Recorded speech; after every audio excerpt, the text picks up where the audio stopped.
अस्सलाम वालेकुम फ्रेंड्स, कैसे हैं आप सब। उम्मीद है कि सब ठीक ठाक होंगे।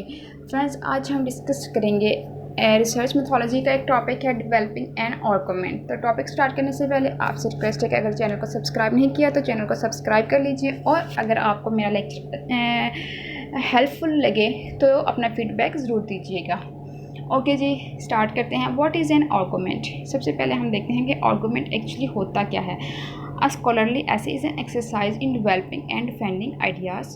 At the heart of a paper is the single idea that you want to explore or defend. Most of your paper, and probably most of them you spend writing, will be devoted to the reason or reasons what you read should, why your readers should believe that your thesis is valid. वो कहता है कि एक जो argument होता है ना, अगर आपने सबसे पहले एक पेपर लिखा है, ठीक है, एक रिसर्च लिखी है, एक थीसिस लिखा है, कहता है कि आपका जो रीडर है उसको आप पे क्यों बिलीव होना चाहिए कि आपने जो लिखा है वो वैलिड है, कि आपका जो थीसिस है, आपका जो novel, play, what ever you have right, कि वो वैलिड है। रीडर को ये बिलीव क्यों होना चाहिए, मे बी आपने गलत लिखा हो, ठीक है। तो वो ये सबसे पहले क्वेश्चन करा, this analysis and explanation of your claim is.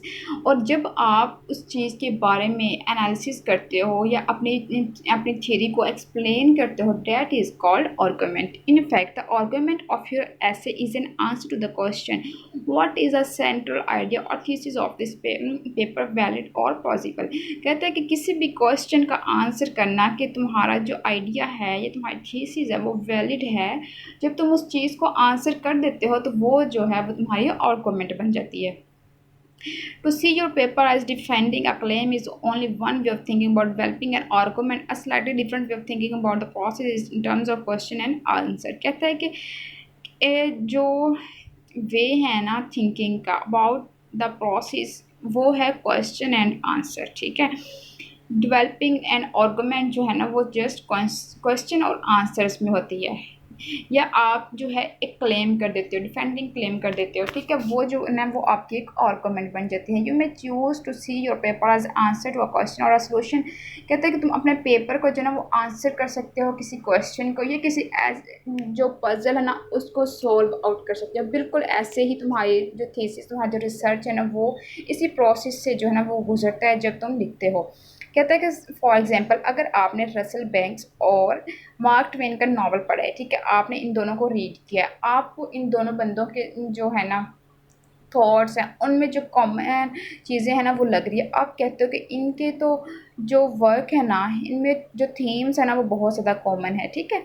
Having formulated this question, आपके माइंड में भी एक क्वेश्चन आ गया। अब आपका जो है ना ये टास्क है कि आप इस क्वेश्चन को आंसर करो। The formulation of the question, the answer to the question, ठीक है, आप जो है इस क्वेश्चन को आंसर करो।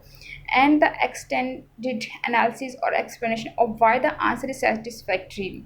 और अगर आपने आंसर कर दिया है, ठीक है, अगर आपने ये गलती कर दी है कि आप उस क्वेश्चन को आंसर कर चुके हो, तो फिर आपके पास एक सेटिस्फैक्ट्री पेपर होना चाहिए एक्सप्लेनेशन का, जो कि आपकी आर्गुमेंट है, ठीक है। Okay, there are still other variations how to think about. वो कहते हैं यहाँ पे वेरिएशंस है कि आर्गुमेंट के बारे में कैसे सोचा जाए। While most of writer academic paper, जो जो बहुत सारे एकेडमिक है ना पेपर्स और राइटर्स हैं, वो कहते हैं कि आर्गुमेंट जो है ना वो किसी के क्वेश्चन को आंसर कर दिया ना तो वो एक आपकी आर्गुमेंट बन जाती है। लेकिन कुछ जो कहते हैं it is some time possible to raise a question and can simply explore it. लेकिन कहते हैं समटाइम ऐसा होता है कि हम क्वेश्चन जो है ना वो राइज कर रहे हैं लेकिन हम कोई स्टैंड नहीं लेते। For example you might be interested in exploring the ethical issues right by, जैसे कि हम एथिकल इश्यूज़ पे जो है क्वेश्चंस राइट करते हैं, न्यू जो टेक्नोलॉजीज़ आ रही हैं उस पर। You may have no particular view, लेकिन आपके पास कोई ख़ास रीज़न नहीं होती, कोई ख़ास व्यू नहीं होता। You want to defend, you may only want to raise questions, आप सिर्फ क्वेश्चंस राइज करना चाहते हो, लेकिन आप जो है आंसर जो है ना वो एक्सपेक्ट नहीं करते, आप कोई आर्गुमेंट नहीं चाहते, जस्ट हम क्वेश्चन कर देते हैं। जैसे हम कोई ड्रामा देख रहे हैं, हम उसके बारे में क्वेश्चन कर देते हैं कि नहीं जी इसमें इस बंदी ने ऐसे होना था, ऐसे होना था। हमारी कोई उस चीज़ का पार्टिकुलर व्यू नहीं होता, हमें कोई सुन नहीं रहा होता, जस्ट वो हमारी जो है ना एक क्वेश्चन करने की आदत हो गई है, ठीक है, वो हम कर देते हैं, उसके बारे में हमें कोई आर्गुमेंट की ज़रूरत नहीं होती। तो वही बात जो है वही इसने की है। What ever format you decide on, you should remember that you still have to present an argument. An academic paper has to consist largely of giving reasons what you are saying. कहते हैं कि एक academic जब paper की बात आती है, जब थीसिस की, जब रिसर्च की, जब थीरीज की, जब नॉवेल्स की, प्ले की, जब ऐसी जब बात आती हैं तब जो है वो बहुत ज़्यादा जो है नेसेसरी हो जाता है, बहुत ज़्यादा इम्पोर्टेंट हो जाता है कि आपके पास जो है रीज़न होना चाहिए, आर्गूमेंट होना चाहिए कि आप जो है कहना क्या चाह रहे हैं. Generating ideas through exploratory writing. There is no formula for creating or developing. कहते हैं कोई ख़ास फार्मूला नहीं है, बट सम स्ट्रेटजीज़ है जो आपको हेल्प कर सकती है to reach your main idea, to defend your main idea. ठीक है. It is often extremely useful to some exploratory writing even before you have figured out what your argument is going to be. This may seem a surprising bit of evidence because many students assume that writing. कहते हैं कुछ जो students हैं ना, उनका ये सोचना है कि जो हमारी राइटिंग है ना, जो हमने लिखती है पेपर पे, वो हमारी थिंकिंग का जो है ना एक पैकेज है. ठीक है. पैकेजिंग ऑफ थिंकिंग है. ठीक है. काइंड ऑफ पैकेजिंग है. ठीक है. ये चीज़ वो कह रहे थे, see writing as what thought is kind of packaging rather as a way of thinking, but consider the parallel idea that speaking is just packaging of thought. वो कहते हैं कि we know that's not true. ये सच नहीं है, बल्कि हमारी जो थिंकिंग है, हमारी जो टॉकिंग ऑफ वे है, वो या तो हमारी अपनी माइंड के साथ कॉम्प्लिकेशंस है या हमारे किसी थर्ड पर्सन के साथ जो है कॉम्प्लिकेशंस चल रही होती है और फिर हम एक बात कहते हैं. बल्कि ये नहीं है कि हमारी जो माइंड की थॉट्स हैं हम उनको ही लिखते हैं, ऐसा नहीं होता. कहते हैं why do you believe your thesis, and the way to think about how to develop an argument is to remember what do you believe. कहते हैं कि सबसे पहले कोई भी आर्गूमेंट डेवलप करने से पहले आपको ये इस बात का आंसर करना होगा कि आपको अपने थीसिस पे इतना ज़्यादा बिलीव क्यों है. कहता है कि since your thought it was sufficiently reasonable और interesting claim to consider you are probably have a reason for thinking so. कहते हैं कि इंटरेस्टिंग क्लेम जो है वो कंसिडर होगा आपका, लेकिन सबसे पहले आप उसके लिए रीज़न सोच के रखनी होगी. If that reason was compelling enough for you it might be. अगर वो रीज़न आपके लिए इनफ है तो वो ऑफकोर्स आपके रीडर के लिए भी इनफ होगी. अब वो कहते हैं कि एग्जाम्पल हम करते हैं, हम उसी क्वेश्चन की तरफ वापस चलते हैं जो हमने अभी पीछे डिस्कस किया था रसल का और मार्क का, कि अगर आपने इन दोनों को रीड किया, ठीक है, और आपको जो है इनमें सिमिलैरिटीज़ में आप जो है स्ट्रक हो चुके हो, जो आप हैं इनकी सिमिलैरिटीज़ में कॉम्प्लिकेटेड हो चुके हो, आपको पता है कि इनमें कॉमन थीम्स हैं, और उसके बाद आप जो है वो एक और पढ़ते हो the rule of the bone by Huck Finn. ठीक है. उसके बाद आप ऑब्जर्व करते हो about a thesis and an argument. ठीक है. If after you go back and review the novels, अगर आप ये ऑब्जर्व करते हो कि इसमें जो है ये क्वेश्चन राइज हो रहा है, तो फिर आप वापस जाओ एंड रिव्यू द नॉवल. ठीक है. You decide that there are a sufficient number and related themes. अगर आपने डिसाइड कर लिया कि यहाँ पे सफिशिएंट नंबर्स ऑफ थीम्स है, कैरेक्टर्स हैं एंड लिटरेरी टेक्स्ट है, you are on your way, तो तुम अपने रास्ते पे हो toward being able to make an argument. तो जाओ और जाके एक आर्गूमेंट क्रिएट करो, डेवलप करो about how and why Russell Bank रीरोट.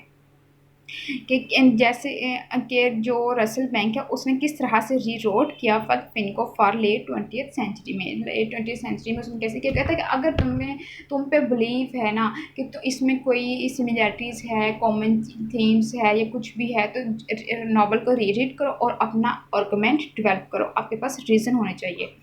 Okay, constructing an argument. Once you have a general sense of a potential argument, you will go through a procedure similar to the one that produced your thesis in the first place. कहते हैं कि अगर general sense आपके पास है ना कि एक argument करने की, तो फिर आप अपने प्रोसीजर को मज़ीद प्रोसीड कर सकते हो.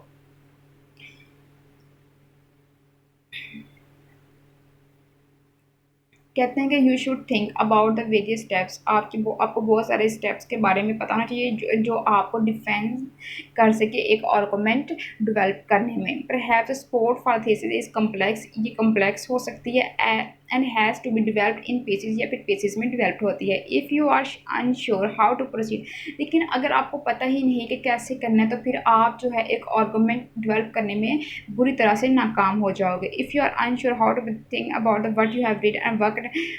If you are writing a research paper, you can continue your research and read material that might. कहते हैं कि अगर आप एक रिसर्च पेपर लिख रहे हो ना, तो उसके साथ साथ जो है ना आप जो है वो रिसर्च पेपर्स पढ़ना भी शुरू कर दो। ये आपको जो है ना हेल्प आउट करेंगे अपनी आर्गूमेंट डेवलप करने में। यू रीडिंग में सजेस्ट न्यू आर्गूमेंट्स, क्योंकि वो आपकी जो रीडिंग होगी ना वो आपको न्यू आर्गूमेंट्स और आइडियाज़ सजेस्ट करेंगे। For each step in the defence of your argument you will need to provide sufficient, और अपने हर आर्गूमेंट में आपको एक एविडेंस देना होगा और एनालिसिस करना होगा उस एविडेंस का। अब किस तरह का एविडेंस आपको चाहिए, of course on the type of paper you are writing, जैसा आप पेपर लिख रहे हो उसी हिसाब से आपको आर्गूमेंट भी चाहिए, उसी हिसाब से आपको एविडेंस चाहिए और उसी का आपने एनालिसिस करना है। अब एक सोशियोलॉजी का पेपर है तो उसको रिसर्च डाटा चाहिए होगा, हिस्ट्री है तो उसको ज़ाहिर है डॉक्यूमेंट्री चाहिए होगी, डॉक्यूमेंट्स चाहिए होंगे, और अगर आर्ट का है तो उसको बहुत सारी पेंटिंग्स चाहिए होंगे। नो मैटर, ठीक है, what evidence you use to support your argument you also need to analyse the evidence, that is explain clearly to your readers exactly how the evidence you have offered support your argument.